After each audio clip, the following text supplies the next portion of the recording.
Hello Java fans, welcome to Brace for Bugs. In this short tutorial, I'll show you how to use records with Spring Boot for DTOs, and also as a bonus, I'll show you how to use instance or pattern matching to deconstruct those records. Let's get started. Records in Java are a way to describe immutable data structures, data classes. So there are immutable data classes, and they are basically used to express an aggregation of values, and it's part of Java's plans to become a data-oriented programming language as well. One of the coolest features of records is that you get equals and hash code, and also the toString for free. And so they were released back in 2020 in Java 16. And it's not really meant to replace Lombok, as some people may think. And it's not really supposed to be a solution for verbosity as well. Many people will still use Lombok for their entity classes, as records are final classes without a default constructor. And for JPA, you are required to have a default constructor, and it must not be final. So if you have a look here at, let's say, department domain object, you can see here that we have Lombok, a getter and setter, and that's because we are not allowed to use records for this. And so it may look a little verbose, but I think Lombok really helps in terms of making this look more easier to read. And again, I'm not really going to get into it here, but there's a lot of criticism for Lombok out there. So let's get started. So one of the things you're going to first want to do really is go to start.spring.io. Obviously, I have already included a tutorial. I've already included code on GitHub in the description below, so don't worry about it. You can play with it on your own. So what we have here, so we're going to create a REST API to list the employees, and we're also going to create a REST API to list departments. Departments is going to be a little bit more interesting because I'm going to show you instance of pattern matching with departments. So if you have a look at department servers, I do something quite interesting in there. So I have a method called format department name, where I take a DTO of department and then do something with it, like add the number of stars that department has. And I use instance of pattern matching for records. As you can see here, I am now pulling out the name, location, and I use them here as variables that you can see here and here.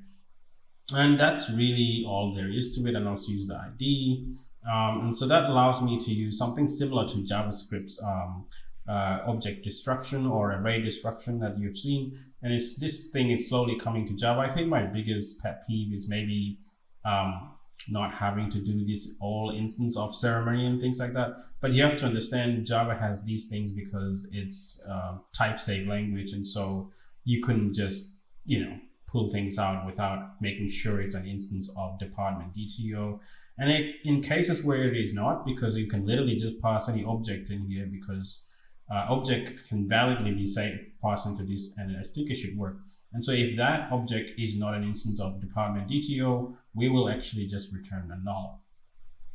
You can see here we query the database, finding all the department entities, and then we are filtering, mapping, and then mapping it to a formatted DTO.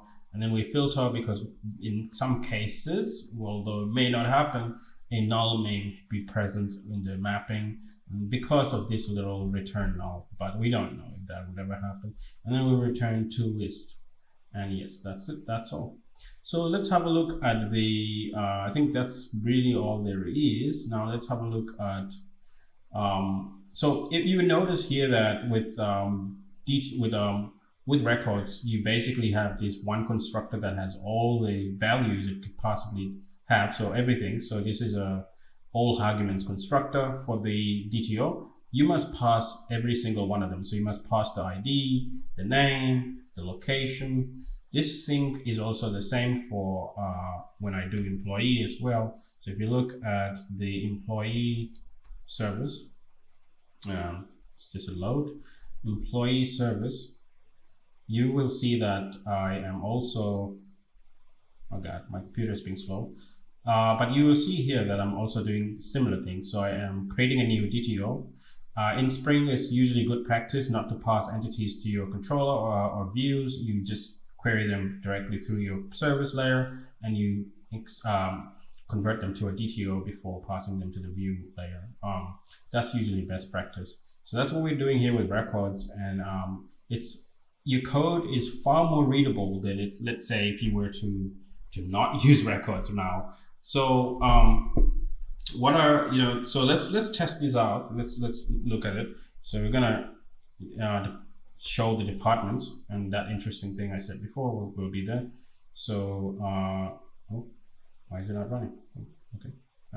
So that my computer's a little bit slow, but as you can see, we use our little format name method that I showed you before in the department service to convert those names to something a little cooler. So you can see here we are doing that, and that's how you get those stars. Because again, we're using instance of over there as also show it off. And so you get these departments with that kind of formatted name that we want. And so that could be one way you could use something like instance of pattern matching for records. And so what is the benefits of doing things this way? A lot of benefits. So I'll get into it. So here you can see the employees as well. If you're wondering, I am using the HTTP client for Mac. I couldn't use Postman. My computer is not that powerful. So as you can see, we also get the same thing going on for the REST controllers for employees. So employee REST controller. So let's have a look what's going on in there. Again, just a simple controller that uses the service to get the data and then send it through response entity with the status okay, and that's pretty much it. So you can, okay, so let's recap. So records are a new feature to Java that have been created to allow object-oriented construction of aggregated values. It's part of Java's overarching goals, and again, you can't use them with JPA entities. So there you have it. That's how you use them with your REST APIs.